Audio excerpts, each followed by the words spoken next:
This is the Fantasy Football Unlimited podcast with your host, Kevin Murray. Welcome to Fantasy Football Unlimited podcast. On this episode, we have an incredible guest. He is a football writer and analyst from Yahoo Sports and the creator of Reception Perception. It's none other than Matt Harmon. Welcome to the show, my friend. Kevin, appreciate you having me, buddy. I'm very excited to talk to you today. It's a great time in the NFL calendar. I feel like I say that all year long because there's so many good times in the NFL calendar, but I love the playoff games. I love everything that's going on right now. And, we're even starting to kind of put an eye towards the future with free agency and the draft and everything. So, yeah, I love this time of year, man, and can't wait to talk to you. Yeah, football never ends, but it changes. And I'm sure it changes a lot for you when it comes to all that fantasy content, but then also the prep for the next season. It starts now, doesn't it?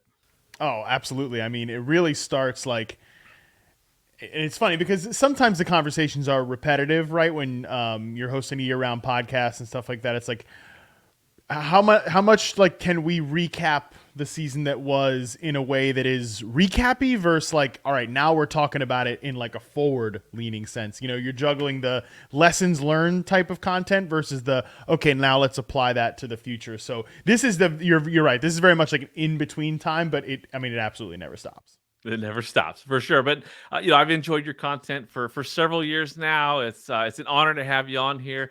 In fact, we probably wouldn't be doing this interview if it wasn't for your Backyard Banter interview series. I think, back in the day, it was such a big thing. And I don't know if there's an interview series that exists like now or in the last few years that wouldn't credit that series to their motivation to do it. So such a special thing that you did. Do you ever go back and watch any of those?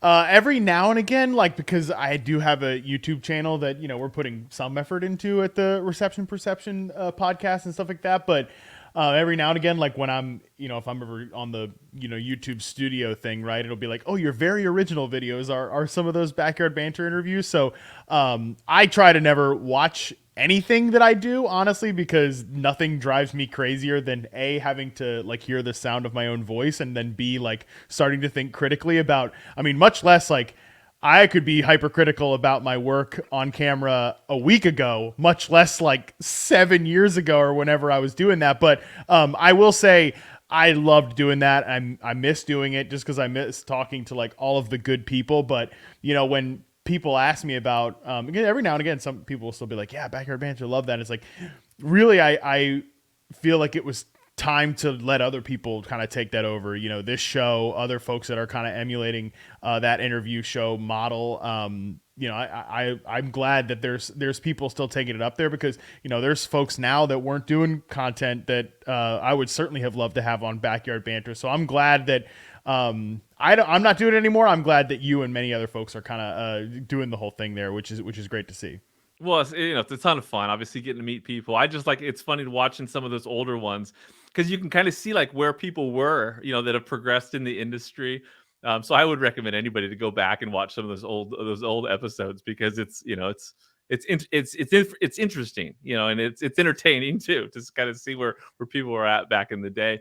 Now, the only one that I ever actually pursued watching was after Mike Tagliere passed. I went and rewatched his episode. I would encourage people just like if you consumed his content in any way, and obviously it's been a few years since he passed. Like I would just encourage you to go check that out because that was like right as he was in such a good place because he had just gone full time in the industry, and that was a great time for me to get to talk to him, or maybe it was right before he had gone full time. I think it was right before he had gone full time in the industry, and he was really grinding and pursuing this as hard as he could, and he eventually got that spot, which is I think what everybody, like if you're rooting for a content creator or you are a content creator and you're on that goal and you're on that mission, he just had so many good.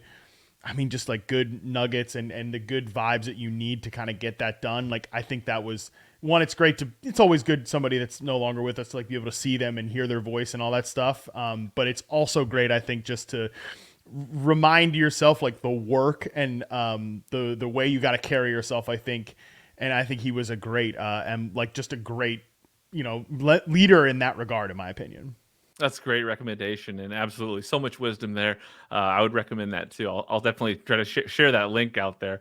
Now, speaking of like, I guess the journey and in like your case, where did it all begin? Like when it comes to just fandom in sports, like talk to me about growing up, like who are your favorite teams, players, and all that.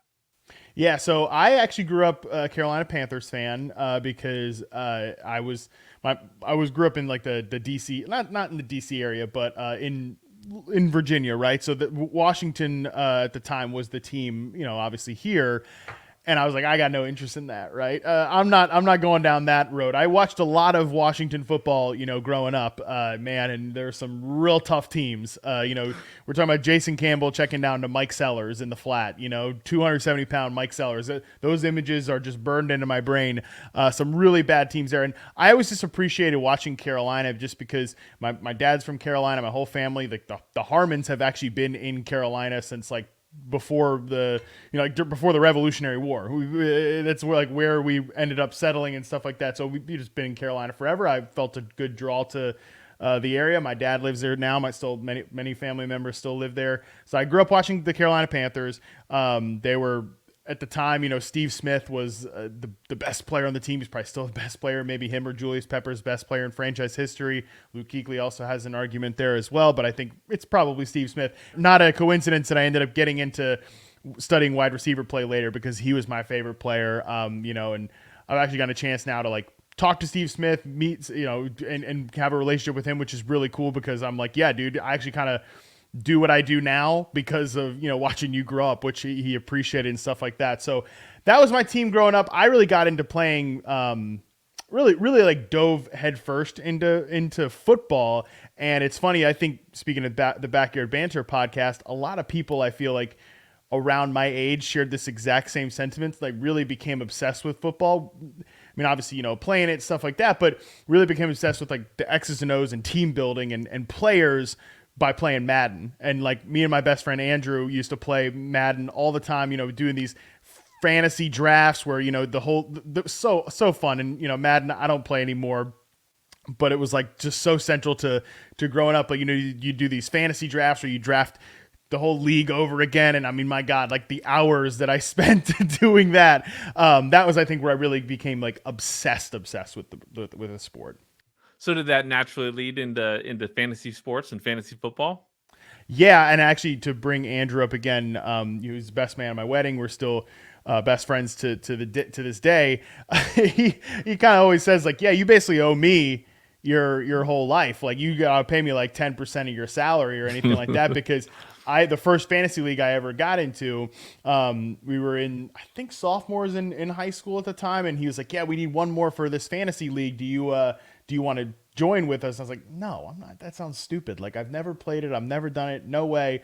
But I ended up doing it because he kind of, made me. And it was just an immediate, like I was hooked on it because if you can't tell from the way I talk about football or the way I talk about like, yeah, playing Madden growing up, I have like an obsessive personality. Like when I get into something, I really get into it. And that's how I was with fantasy football. Like if I was going to do it, I wasn't just going to, auto draft my team and let it set itself. So I did really dive into it and, had an all right first year, but then like the next year I wanted to do another team and then more and more like, I just, that eventually just here we are all these years later and it's still the thing dominating my life. I love it. Now, do you remember like early on when you started to consume some content, whose content you consumed or was attracted to? Yeah, so when I really got into consuming content, I remember I was mostly listening to, because I was obsessed with football, right? And like, but when I was in college, I didn't have time to, sit in front of. I mean, plenty of times I would do this, but I didn't have as much time to just like sit in front of the TV all the time and watch like ESPN or SportsCenter or whatever. So I started listening to their shows. Even shows like First Take and stuff like that. I'd listen to the shows like on audio, even just like had the laptop open, the headphones or whatever while I was playing Madden or something like that. I mean, literally, it's like football in the eyes, football in the ears. It was obsessive. So I was like would listen to the shows that way, and then that's how I ended up finding the Football Today podcast on ESPN. At the time was Ross Tucker and Matt Williamson. And I remember I found Matt Williamson like did a podcast with these guys from Football Guys called The Audible, and Sigmund Bloom. He did an On the Couch episode, and I can still remember where I was when I first listened to that pod. And I've told Sigmund this, I've told Joe Bryan about this, and I remember listening to that show and being like, oh my God, like I want to think about football like these guys do. Like I want to think about the game at this level, forget about like, no offense to anybody else's work, but like forget about these ESPN talk shows and stuff like that. That's like surface level. I want to dive in. All these guys are diving in the way I want to dive into. So that's when I started listening to The Audible and Cecil and Matt Waldman and Sigmund Bloom and being like, yeah, I want to be able to talk about the game as intelligently and consume the game as intelligently as these guys do.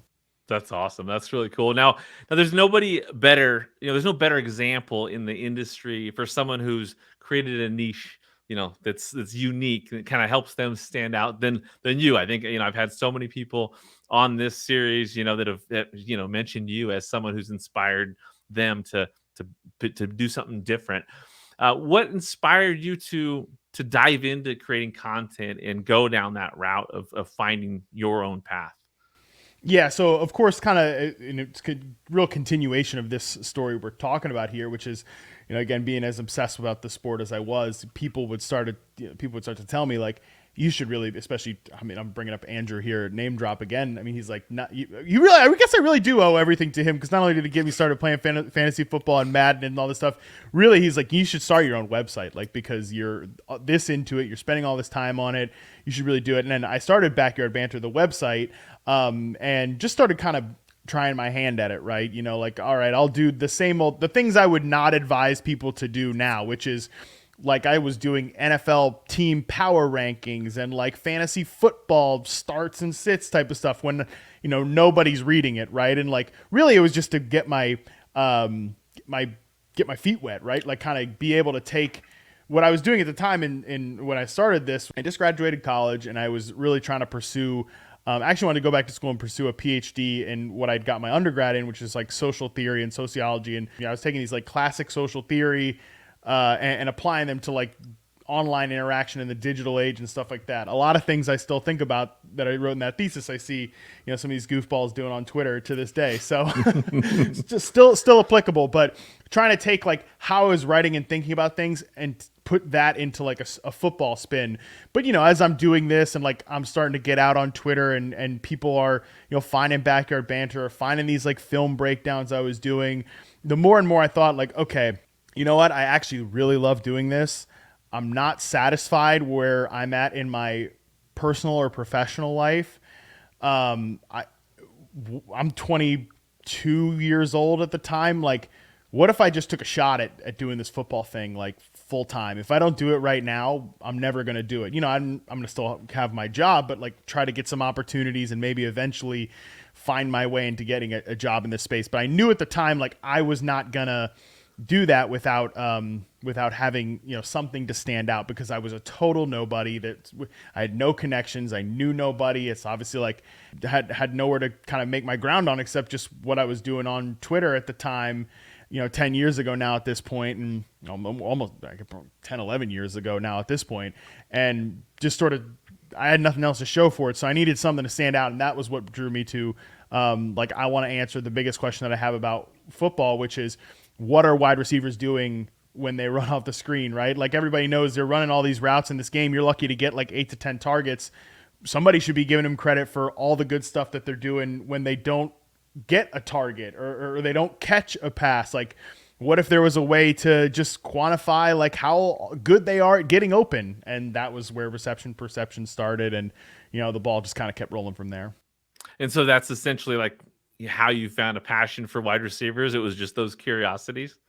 Yeah. Growing up, listen, I never had the body type or physical skills to play wide receiver, but like, when you fantasize about yourself as like, all right, what would I really like to be doing? Is like, yeah, that position was just what I was always drawn to. Like I said, my favorite player was Steve Smith. My second favorite player was probably Randy Moss. There was like a clear connection there, right? And even when I started playing fantasy, I just always was drawn to guys like Chad Johnson or Marvin Harrison, these guys that just were Larry Fitzgerald they were kind of the best receivers of that time period. So I was like just so like drawn to that position, and I wanted to understand it because. And I really want to think, I think I still have the book actually on one of my shelves here, but one of the first books I ever read about football to like how to become smarter at it was actually because Cecil Lammey recommended, I think one of the shows was Pat Kerwin's Take Your Eye Off the Ball. And that was what got me thinking about like, yeah, we do just watch the ball on Sunday. Like we don't watch what a wide receiver is doing because they literally run off the screen, right? So that was just where all these questions started popping up, and I wanted to learn more about the position and just, like I said, just kind of dove in from there. There you go. So now, when did reception perception, like when was it created? When was it created versus when was it launched? Because it launched for the first time, I think the first post went up on Backyard Banter in June of 2014. Okay. The first reception perception was on Jordy Nelson. The second one was on Cordero Patterson. So that was the summer of 2014. But I started coming up with the idea probably like very late 2013, like December of 2013. Just my dad actually I think he told this story at a speech at my wedding, and he's told this story many times. I think I've told this story before too, but like he can remember coming in to visit me in my 1-bedroom apartment in Lynchburg, Virginia. And just all these papers are like strewn, all over the floor, looking like a lunatic, right? And actually still these same papers that are right here, the charting papers here, the route charts. This stuff has not changed since then. They're strewn all over the floor of the apartment, and he's like, what the hell is going on in here? I was like, I'm working on this idea for my website. It's this, I think it's called Reception Perception. Like I'm working on this. So that was like very late 2013 is when I kind of started coming up with the idea. And I really did not want to put anything out until I was sure of what I was doing and that it was going to be, I didn't know if it was going to be good, and I didn't know if anybody was gonna consume it, but I wanted to be sure about that it worked and that I was happy with the process of it. So I did a lot of like back testing and how many games, like I sample 8 games now, but how many games could I sample before the data started leveling out so that I wouldn't have to literally chart every play of every season. Was I doing things that made sense, or watch these like coaching tutorials on YouTube and like read, books about the position? Like, did it make sense? So it wasn't really until like a few months later that I actually put until June of the next year that I put any content out about it. Okay. Then you went to do like more like freelance stuff. You joined Football Guys. Is that right? Yes. Yep. I'm a part of the Football Guys coaching tree. Loud and proud about it, baby. I mean, so many good people have come out of there, and so many good people are working there right now, as you know. And it's just that honestly I've been very fortunate to get a lot of good jobs throughout my time doing this whole football thing. But I don't think I was ever like more jacked up than when I got the email back from Sigmund Bloom and Joe Bryant that they were gonna take me on as a freelancer, and that was in 2014 as well. So, reception perception is really the thing that got me on everybody's radar, right? Was at the time that it was like, oh, this is, the route charts and everything got people in the door and all that. And it just, one thing led to another. Did work there. I did some work with the Washington Post, with Optimum Scouting. Eric Galco, who now runs the Shrine Bowl, his company back at the time, Optimum Scouting, did some work with them. And that all kind of led to eventually making connections to get an interview at the NFL Network and end up going out to California.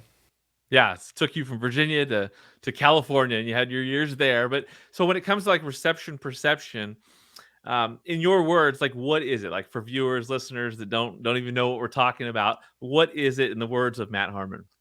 Yeah, reception perception to me is, the goal is to isolate wide receiver play from surrounding variables, because this, Kev, and all of your great viewers and listeners know this, that we play fantasy football. We're all hoping, like, again, 8 to 10 targets. Like I said earlier, shoot, you'd love it if your receiver gets 8 to 10 targets. You're lucky if you get 8 to 10 targets, but those targets come with a lot of surrounding variables. Like I said, quarterback quality, offensive play around them. The offensive line even's got to give the quarterback enough time to get the ball to a player downfield. So I wanted to find a way to try to isolate the wide receiver player performance from all those surrounding variables, because there is no stat that's going to do that for you. Yards per route run, yards per target. Yeah, I mean, yards, all of it. Like nothing is going to isolate wide receiver performance except just watching a player play. And that's all reception perception is to me. It's and I'm the only one that's ever done any charting for reception perception. And God willing, as long as it's up to me, I'm going to be the only one that ever does it until the end of time. You know, it's just my evaluations on these players put into a data point, done with a rubric. These papers right here, you know, the rubric guideline of like, I'm keeping myself set to a standard and what it is, you know, so it's like, if you don't trust me, you don't trust my evaluation, then that's fine. You don't have to trust reception perception, but that's all it is. It's just me. I'm watching all these guys play. I'm recording the results and just kind of telling you what the film says.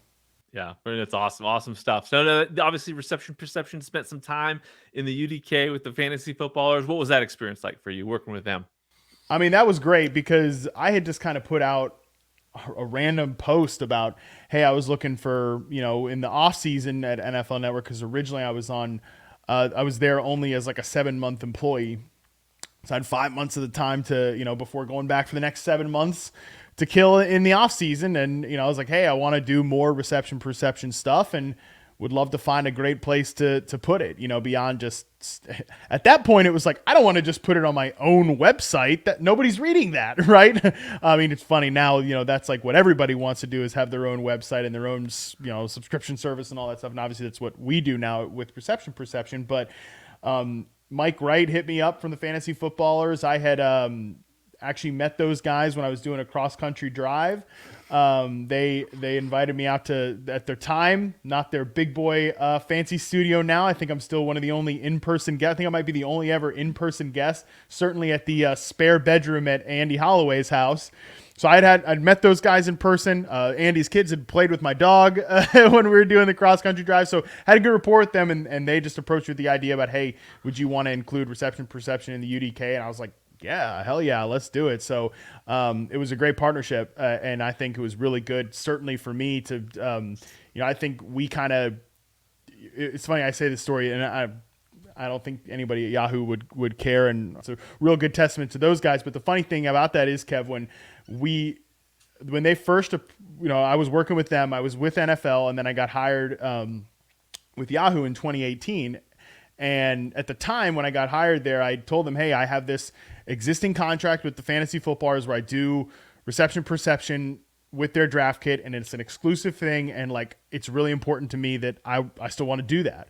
And at the time, Yahoo's like, well, we don't care. Like, I mean, we don't care what you do if you're doing some work with that little podcast group over there. It's like, okay, cool. And then when my deal with the footballers actually expired and it was time to negotiate a new contract, those same executives at Yahoo, same people, I said, I was like, you know, I want to, this whole contract is coming up. They're like, you can't work with those guys. They're like a major competitor. So it's just funny how, testament again to those guys, how they rose so rapidly. I mean, even at the time they were huge in the fantasy football space, but then for, you know, a company like Yahoo, some of the big wig execs would be like, no, you can't be like working with a competitor like that. So it was a great partnership, certainly for me and for reception perception at the whole time it ran. Yeah, well, that is a great compliment to the Ballers and their success for sure. And I will say that as far as I know, you are the only person besides a cardboard bear that's ever been the guest on the Fantasy Footballers. And really, who was a better guest? Probably the cardboard bear. Yeah, I mean, what was it like in that? People want to know, like, what was it like inside that spare bedroom in Arizona in the summertime, right? Weren't you passing through? It was in the summertime, man, and it was hot. Like, and it's funny. And I don't know if have you ever traveled through Arizona? You ever spent any time? Yeah. there? Oh yeah. Yeah. I mean, and it's funny when you go from like, and it's why I love the state of Arizona, and I've driven cross country now. Like, I mean, at least one way, like 6 to 7 times at this point. Arizona is like one of my favorite states to drive through because every part of it is so different. Like when you're up in kind of the Flagstaff area, you know, there's these giant trees and the whole thing. And then you get down to like Phoenix where those boys are, and it is hot, right? So that's really what I remember most about the whole time there. But It was great. And I even remember just being impressed with their audio setup and the camera and the camera they were working with and everything. And that was at the bare bones. And like, these guys at the time, they're like all on their Apple watches, like taking texts and notifications, all that. I'm like, man, these guys are running like an empire down here. So it was awesome to hang out with them. That's awesome. So nowadays, James Coe has joined you at Reception Perception. How is that going? Oh, great. I mean, James is a guy I've known and worked with forever from the NFL days. And when I was after like that whole Yahoo thing where like, you can't work with this competitor anymore, I'm like, well, what am I going to do now? Because I don't, you guys don't want this. And I don't, it's just, that was not going to be the thing, right? Where Yahoo was going to take Reception Perception or anything like that. That just wasn't going to work. So what was I going to do with it? And I'm kind of like back to the original thing, which is, all right, what if I started a website and sort of just, it was its own thing, which I hadn't really honestly thought that much of. But so that was kind of the plan. And when just a casual, James and I talking as friends, I was like, yes, actually I'm thinking about starting this website. He's like, I would love to, get involved, and really help you from like a business standpoint, because I mean, James has known me for a long time, and that's not like the sense that I don't have, that's not my area of expertise. So that's really when he got involved. And yeah, I mean, we could not be as successful, and I could not be doing what I do without James getting in there at the very beginning. That's awesome. And you guys, so now you have different like subscription plans, different levels of content that people can get at receptionperception.com, right? Yes, we have 3 tiers of subscription. The highest tier is, and this was the James idea, called the Sicko tier, because it's you get access to everything that's on the site. You get access to every piece of Reception Perception data that I've charted since the 2014 season. Wow. And if you want that, I mean, I love you if you want that. And I'm glad there are people that want it, but you are a sicko. If you want that, you're a sicko. So you get the sicko/VIP tier subscription. And then there's the Prime subscription and the basic subscription, which, just gives you access to like the profiles and, the redraft rankings basically. So it's like, in my opinion, I just think it's like something for everybody, depending on what level of access you want to engage with Reception Perception. So, and we have a lot of other great stuff going on there as well. We brought on Derek Klassen to do quarterback charting this past year, and that was a huge success. He's been awesome working with him. I got to give a shout out to my guy, Zach Miller, who, if you know Reception Perception, you might not know Zach Miller, but you do know Zach Miller because, he is like really the backbone of Reception Perception. He's the guy who handles all the web stuff. He's the guy who handles me, and he's does a lot of the like design work on the route charts and kind of putting that together. And let me tell you what, I really, really could not be doing Reception Perception now at this point to the scale that it's at without Zach Miller. So we're a small team. We have some video editors too, but it's been awesome to be able to not just put my work out there, but really kind of be a place where other people can, like Derek can show the great work he's doing with quarterbacks as well. That's awesome. And obviously you're at Yahoo, right? Yahoo. Tell me about that experience. What's it been like at Yahoo? And talk to me a little bit about like the Eckler's Edge show that you do and all that. Yeah, Yahoo's great because I've been there for since 2018, so a long time now, and there's been a lot of changes over the years, right? That is, as is the case with any company, whether it's media or otherwise. There's going to be a lot of changes, and I really think we're in a great place right now. Like I think the last 2 years since hosting the podcast every day, which, was just kind of a thing that came out of nowhere really. And just, I jumped at when the opportunity was presented, I jumped at it and kind of took the challenge and wanted to rock with it, which obviously involved taking Eckler's Edge under the podcast umbrella too. I really think these last 2 years I've had more fun, and like I feel more proud of the work I've done than really ever, honestly. And certainly at Yahoo and even back to the NFL days, I've really just loved it so much. And that's a testament to all the great people that I get to work with too. Andy Barron, Scott Pianowski, Dalton Del Don, certainly on the podcast. Obviously, Austin, doing Eckler's Edge as well.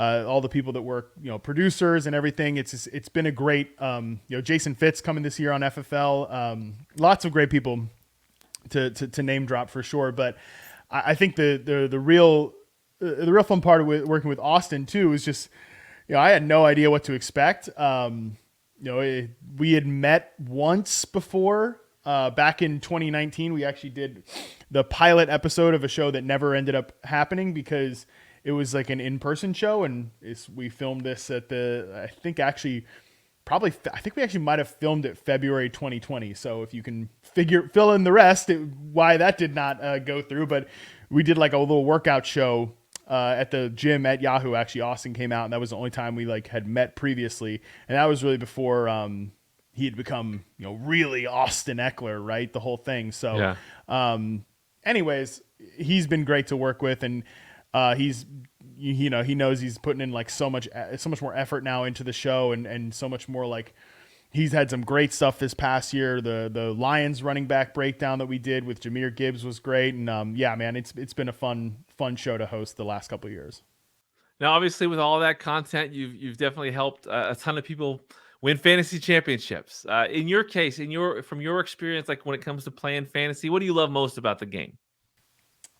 I really love just getting invested into players. I think that actually sometimes can be I wouldn't say a weakness as an analyst, but I tell people this all the time, in our Discord, especially when they have these dynasty trade questions, right? It's would you trade Brandon Ayuk for this first round pick or whatever? I'm or this package of picks. And it's what? That might be a really good trade. I'm just not the best to ask about this because I want good players on my team, and I want to be invested in those players and invested in how they do, right? That to me is my favorite part of the game. And, that obviously can lead to great success. It can maybe not always lead to such great success if you get yourself invested in the wrong players or you invested in at the highest or it's too high of a level. So to me, I like being able to invest and engage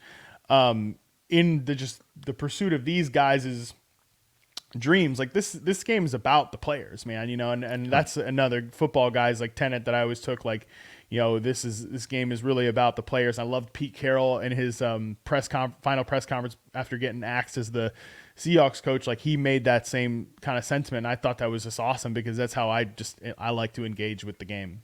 That's great. Now, do you have a one league that you consider your home main league? Not really at this point. Just because all the guys I went to high school with and was in those original leagues, we've just all kind of gone separate ways in life. And unfortunately, I'm not one of those people that, gets to say that, because these leagues are obviously the best. I've talked to these guys for 10 years. That's how we stay connected and all that stuff. The group of friends that I have out here actually now in Virginia Beach, and they're all kind of I met them through my sister and then my brother-in-law, and they all went to school together, and they have a long-standing league. There was actually, conversations about, do I get involved in the league? And I decided to, stay as a unbiased observer because nice. A lot of them listen to the podcast. My sister asked me questions about her league, about this league. My brother-in-law asked me questions sometimes, and I was what? I think it's best if I don't get involved. Much less, Kevin. Imagine if I had gotten involved and I got my ass kicked this year. That would have that would not be great. I think that happens to a lot of people, and people do have a fun time rubbing it in for sure. Yeah. I love it. Now, do you have favorite settings, formats? I guess that's what I want to get to is what does Matt Harmon think of PPR? Is it full point? Is it half point? I don't have some sizzling hot take to give you about. I'm not Andy Behrens. I don't have a manifesto ready to read off, anti PPR, the whole thing. I do like half point. I think it splits the difference a little bit. I'll give a shout out to Josh Norris and Hayden Winks, who I feel coined the term PPR scam recently on their show. And you all know the receiver I'm talking about when I say this. It's the Jamison Crowder catching 14 passes for 90 yards with the Jets in the Adam Gase offense. It's Wan'Dale Robinson, right? Just all right, yeah, he's going to get 40 yards, but he's going to catch 8 passes, and that's 8 PPR points. That's the only thing where I'm what? that's not ideal. I do think at this point too, like, now I said I wasn't going to read a whole manifesto. Now I'm sort of manifesto adjacent here. But the whole idea originally of PPR was like, we got to elevate receivers a little bit to get it equal to running back. I feel like we're way beyond elevated now at this point. So I like half PPR. I play in plenty of PPR leagues. I'm not going to be like, I'm not doing this league because of this setting or this format or anything like that. I'm pretty open-minded, honestly. Nice. I think people just these days like points. Like the more points you can score, as if your opponent's not getting that same thing. It doesn't make sense to me to obsess about points and make that the driving force. I like thinking. It's funny. You're so right, though, that it is like people want just more points, and then it's almost hard to keep. Don't you think it's almost hard, Kevin, to kind of keep track of it? Like I know this year I had Breece Hall in like a playoff match. I'm like, okay, I actually had him in 3 of my championship teams, and I was like, okay, well, in this one he scored 37 points, and this one he scored 40, and in this one he scored like 55, and I'm like, I don't even know at this point like how we got here. Exactly. Yeah, that can be frustrating. Something that's not frustrating is like the support of the fantasy community. Talk to me about just how much that the support of the fantasy community has meant to you over the years. Yeah, I mean, especially in the early days, like getting started, I don't think people knew at the time, especially just where I was from like a personal life standpoint, like how much that support, meant. Like to hear, this is like, especially with reception perception, this crazy idea I'd come up with, paper strewn all over the apartment, the whole thing. People would be like, "Oh, this is good. Like this is good, and you've got something here. Like keep working at it." That's why I think it's great for everybody. Just like, man, if you really like somebody's content, like let them know, like let them know that you're a fan of what they're doing and stuff like that. Cause you just never know how much that like can really mean to somebody.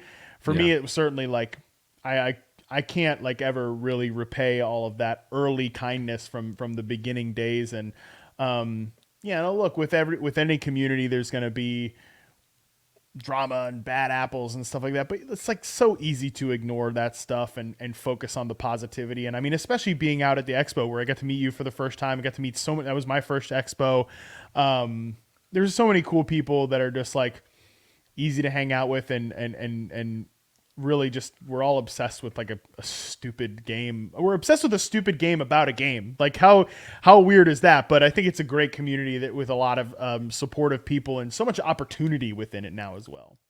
Yeah, the expo, you bring up a great thing. The expo, like it was fun seeing you there. It seemed like you had just a great time, like just genuine good time. And I'm sure you met a million people that think they know you. Like from the outside, how many people like watched you kind of start and then watched you start dating and get married? Like everyone probably feels like they know you really well, but you go to the expo and you connect with these people. What was that experience like for you on that level?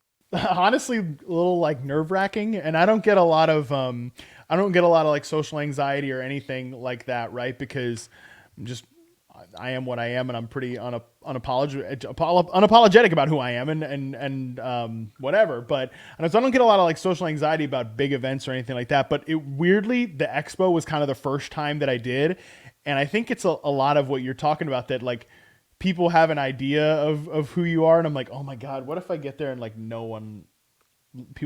people get to know me and then they don't like me? I'm like, man, maybe they like this idea that they have of me online, and then it's like in person, oh man, this guy's a real piece of work. I don't know, but honestly, that was a little nerve wracking, the idea of it. But then going there, it was obviously the exact opposite of that, and being able to see people and put like, I don't know, faces and vibes. Yeah. Honestly, like that's the cool part about it, is that people are just these like emotionless, and you see people on shows and stuff like that, but for the most part everybody just comes to your mind as like their Twitter avatar or whatever. It's really cool to be able to actually put like how people are like in real life too, not just how they are on shows or anything like that, but in a real like person to person conversation. It was honestly a great experience. That's awesome. Hopefully you can get back this year. That'd be great, obviously. Oh yeah. Now I don't want to ever miss it, because it was so much fun. I for sure want to be back there. Would love to get to as many events as I can. It's great. I think especially in a post-COVID world, I feel even like more grateful to be able to do these type of things, because I feel like the industry especially really exploded kind of after that. And there's all these new, I remember saying to my boss, Jason Klobaka, who was also at the expo, he would ask me like, who do you like in the industry? Like who should we keep an eye on in the industry or anything like that? And sometimes I felt so disconnected from it in ways because it had really exploded at a point like when we all weren't in the same place or able to do things like this. So I had really kind of felt like a little bit of like left out from not having gone to an expo before. But now that I've been, I'm like, yeah, it's really, I feel really grateful for the experience to be able to do it and hopefully keep going to more and more. That's awesome. Yeah, I think it just gets better and better each year too. So exciting times, exciting stuff for sure. Let's dive into some rapid fire questions. I'll just throw out, a question or a comment, and you just let me know what first comes to mind. What do you enjoy most about what you're doing in the industry right now? Means reception perception for sure.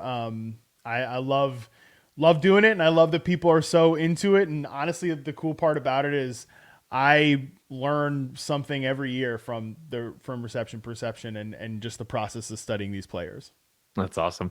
Name a person in the industry that you love to just watch a game with, just to hear their insight on the game of football. It's a great question. I've actually been fortunate to watch games with like Matt Waldman and Sigmund Bloom, who I've mentioned, they've become like really good friends after admiring their work so much. I would give a shout out to like, who we're doing a Super Bowl show together, but like Nate Tice from The Athletic. I think Nate's like so sharp about the NFL.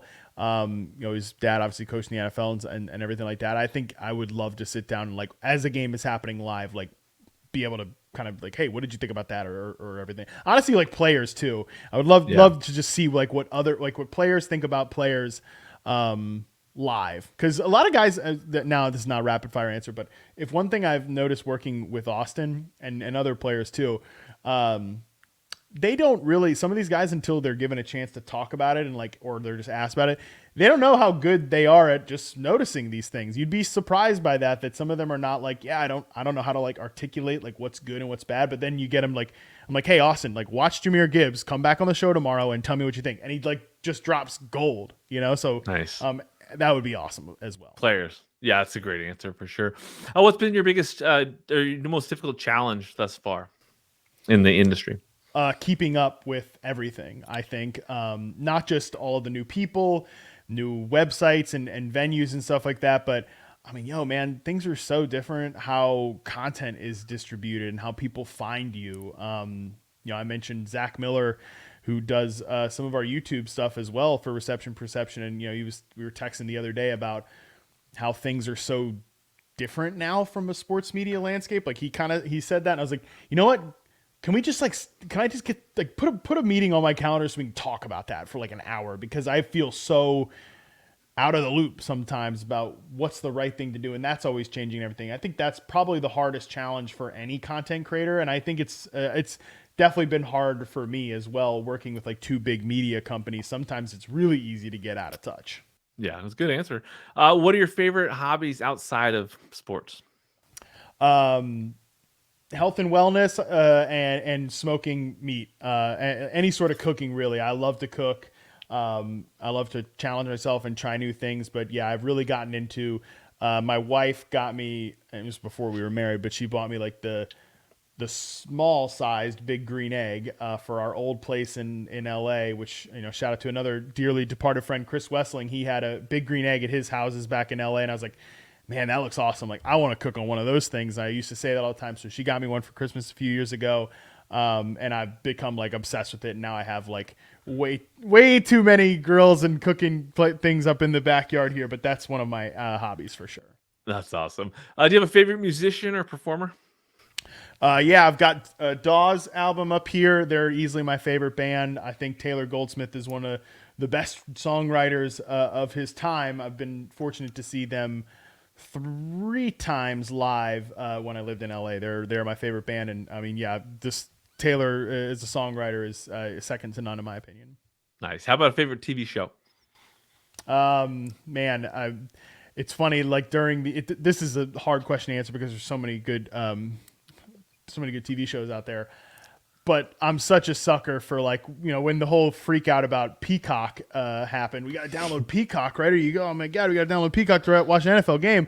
I said this on the Yahoo show. I was like, how are all these people surviving without watching The Office and Parks and Rec for the 10th or 20th time? Because I'm definitely that guy. I love it. How about a favorite movie? Favorite movie I'm a big Star Wars guy. You can't see it, but there's the 3 original movie posters are on this side of the office wall here. Obviously I have my complicated feelings about the franchise at certain points, but Empire Strikes Back was my favorite as a kid, and it, like, still to this day I think is my favorite movie. That's it. How about a favorite sports movie? Ooh, favorite sports movie. I've seen, because I grew up in Virginia, not far from that area, I've seen Remember the Titans probably way too many times. I will cheat though and say my favorite sports TV show is Friday Night Lights. The TV version was awesome. That's great. Okay, so now I'll name a topic, a name, or whatnot, and just tell me what first comes to mind. NFL Fantasy Live. Adam Rank. Nice. How about the fantasy hipsters?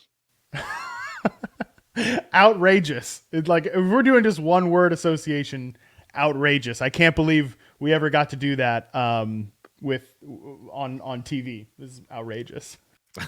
Good stuff for sure. How about just your experiences on Super Bowl Radio Row? So fortunate to do that stuff, and excited to do it again this year. Shout out to producer Colin, who produces the podcast for us at Yahoo. We think we've got a good plan in place to get some of that stuff out. That's one thing I feel like leaving Radio Row every year. I'm like, man, these are really good conversations. It would be great for people to be able to see more of this. I'm hoping that this year we can accomplish that, because as long as you ask good questions to these players, that is probably the time of the year when they're most ready to talk. Yeah, no, for sure. Do you have any other favorite professional experiences that you've had, like interviews that you've done or whatnot? Yeah, I think the 3 times I've been able to talk to Ryan Fitzpatrick have been some of my favorite times, because he's just such a gem, and lot of fun stuff with him.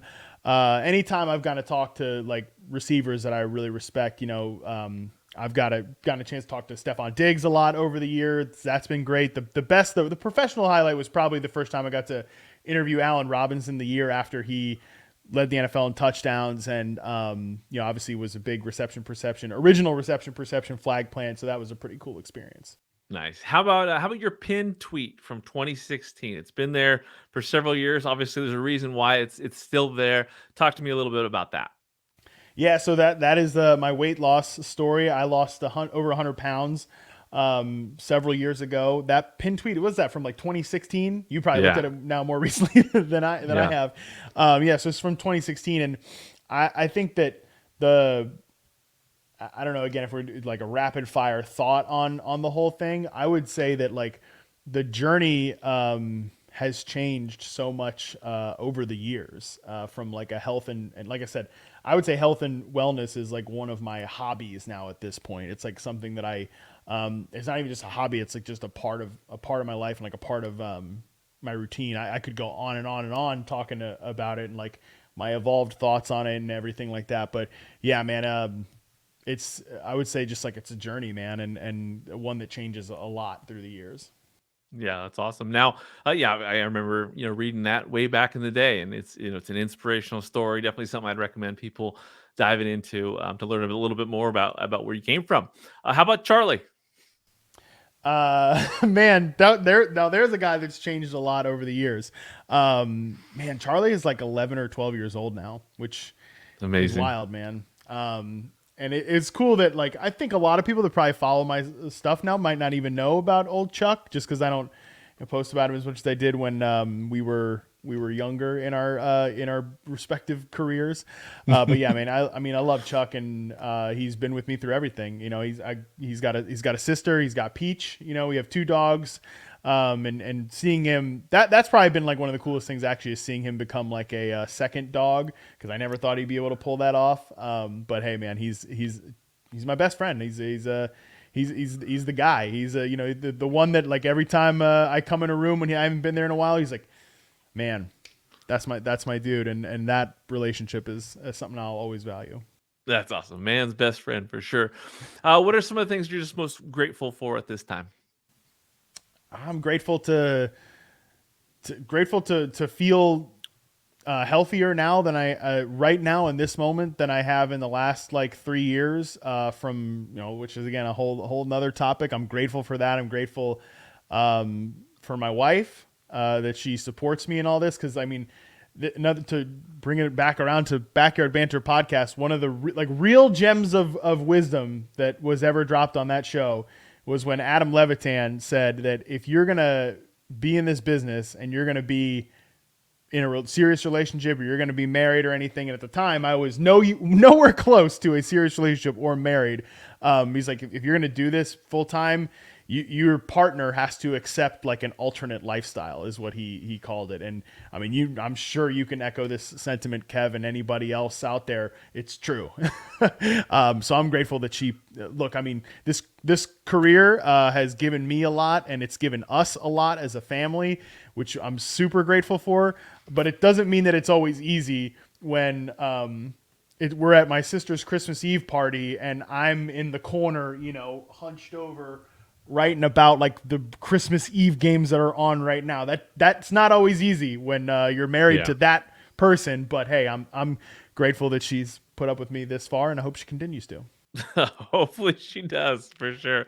Now, do you have a Super Bowl prediction? We got a big game in a few weeks here. Yeah, I'll be boring and say what I've said the whole time, which is I think it's going to be Ravens 49ers, and I do think the Ravens end up winning. I think this is Lamar's year. That is felt like that for a while now. Because it's not a team that's been wire to wire, like smooth operating, smooth sailing. But I do think it's going to be Ravens 49ers, and I think Kyle Shanahan will have to deal with another Super Bowl disappointment. Oh man! As a Seahawks fan, I'm down with that for sure. Yeah, that's true. So, any players in 2024 that you're excited, like just you jump ADP for, just to acquire them? Any players that that you've I guess been charting this season that you just can't wait to get your hands on next year? Yeah, for me, a lot of it is the current rookies. I can't wait to see kind of where these guys end up. Not the guys that are going to be rookies this year. And I'm started to just get my feet wet a little bit with prospect charting. I've gotten 3 game samples. We just talked about this on the Reception Perception show recently on Marvin Harrison, Malik Neighbors, and Roma Dunze. So that's all I've done from a prospect work standpoint so far. But a lot of these rookies this year, I can't wait to see kind of where they file in, because I think I've chased the second-year receiver for a long time now. And it's kind of been a little bit disappointing results the last 2 years. Some because of injuries. Rashad Bateman a couple years ago, a second-year receiver, I think got banged up, and that was a bummer. Last year, second-year receivers were a little frustrating. But man, I'm definitely curious to see where these guys end up sliding, and whether it's Zay Flowers or Josh Downs or Jaden Reed or Dontavian Wicks. Like, those Packers receivers, I think, are going to be a fun group to discuss all offseason. For sure. JSN too. I think that I'm personally excited to see what he can do, when he gets more opportunity. Same. Now, obviously this 2024 class is fantastic. I mean, people have been just raving about how deep it is when it comes to the talent. So I'm sure you're going to dive into all of that. So if anybody out there wants to get the details on this class during this offseason heading into next year, Matt Harmon's the guy. It's Reception Perception. Are you excited for this class of rookies? Yeah, like I said, I've only started just working on the prospects. And by the way, normally I never start this early. Like, normally my prep goes take January off of charting, take the foot off the gas a little bit, and then in February start with free agents, and then have those guys up on the site in March. I was too excited for these rookies, so I'm jumping the gun because I hear what everybody's saying is that this is supposed to be a great receiver class. So I was like, I got to check out a little bit, especially Marvin Harrison. I try not to consume like any people's work, about anything prospect related until I dive in myself. But, I'm talking to some friends, and you can't really escape like Marvin Harrison hype. So I was like, I got to dive in here a little bit.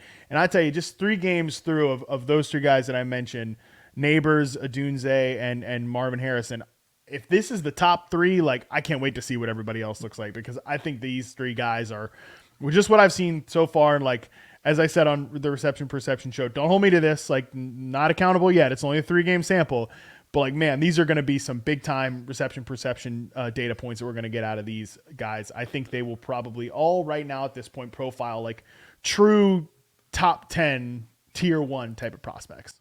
Exciting stuff for especially all the people out there in dynasty leagues getting all excited for the dynasty season ahead of us. Now, obviously, we'll wrap things up here. Name some people. You have named several along the ways, but it's just some people that have just had a huge impact on you in your journey along the way here. Yeah, I feel like a lot of them I have already named. Everybody that was associated with the NFL fantasy stronghold back in the day. Adam Rank, Marcus Grant, Matt Franchise, Alex Gelhar, James Coe. Again, I'm sure I'm forgetting people, but like those guys really like being able to start off with them. I still feel like we were cheating life in a way that we were doing that for. I wish we could have done it forever. Wish we could have been like that team forever, but it just wasn't meant to be. And I think everybody's landed in a great spot, whether they're still there or they're elsewhere. I mean, those guys were like my best friends at the time, and we were talking about football. It doesn't get a lot better than that. I mentioned Sigmund Bloom, how he was really probably like my original mentor in the industry. I mentioned Chris Wessling and how much I looked up to him as an analyst and as a writer, and eventually was lucky enough to call him a real true friend at the NFL. I could go on and on and on with this particular one, but those like the original kind of people that influenced me for sure. You got to mention Sigmund and yeah, NFL Fantasy Live. That whole crew was where I really felt like I found myself in what I was eventually going to do in this business, which is what I get to do now, at Yahoo, and obviously with Reception Perception. And yeah, dude, shout out to James Coe. Like, what a gem that he's taken this journey with me. And it's been a great ride so far. It's awesome. Great list of people for sure. Now, what advice do you have for people that are wanting to get more involved in the content creation space in fantasy? I mean, just honestly, just get started, as intimidating as it can be for some old fogey like myself, right? Like with how many places there is to find content and how many places there is to put content out there. And like, people at work being like, yeah, well, why aren't you putting content here? And why are we like that? Actually, for people that are just getting started, should be great news and should be super refreshing that, yeah, there's a lot of voices out there, but there's also a lot of places for you to have your voice heard. Obviously, it's great to have, and I would say this to anybody, it's great to have a unique idea and it's great to have a niche. And I don't think there's going to be like a reception perception for everybody, right? But I would say like really try to find where you fit best from a distribution standpoint and not like a content marketing standpoint, but just like, what are you best suited to do? Are you best suited to write? Are you best suited to podcast? Are you best suited to do short form video stuff? I mean, I'll give a shout out to Sal Vetri, who did work with us at Yahoo this year. And like he can say, and his presentation is great. His cadence is great. And his videos look great. His backgrounds look great. And he looks great on camera. And like he's so concise about how he could say something in 60 seconds. And if you've gotten a sense of me so far through this pod, I'm not good at saying stuff in 60 seconds. I'm long-winded and I like to explain things and talk things out. But so find out where you fit like in that spectrum there, because there is something out there, I think, for everybody. The fact that there is so many ways to distribute content and get content out there. Like I said, it's sometimes intimidating for me. I think for people that are just getting started, it should be like a refreshing idea. Great advice. Absolutely great advice. Is there anything we haven't covered before we close things out here, Matt? Nah, man, Kevin, I think you asked a lot of great questions and everything. I'm just glad we were able to do this and get this done at like I said, a great time of year where it can be a little reflective. And honestly, talking about things that aren't, are we benching this guy or are we starting this guy? I'm just glad you invited me on. And I feel very, very happy and very like lucky that you allowed me the space to be able to do this, buddy. And I'm glad we've been able to form a relationship over the years, not just meeting in person, but getting to know each other so much over the years. And I appreciate you, man.